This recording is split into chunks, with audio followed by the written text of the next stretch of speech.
கட்டிலறையில் கண்ணு முடிச்சா சொர்க்கம் கிட்டுமடி. அந்த விஷயம் எல்லாம் அத்துப்படி. கட்டிப்பூடி தொட்டுப்படி மூன்றாம் பாலில் முன்னோர் சொன்னபடி.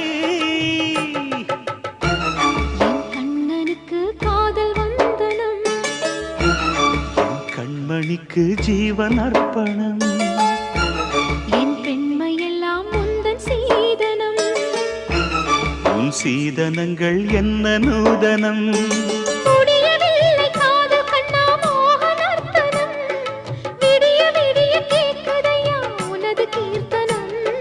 சொர்க்கம் தாண்டி செல்லும் அம்மா எனது சொப்பனம்.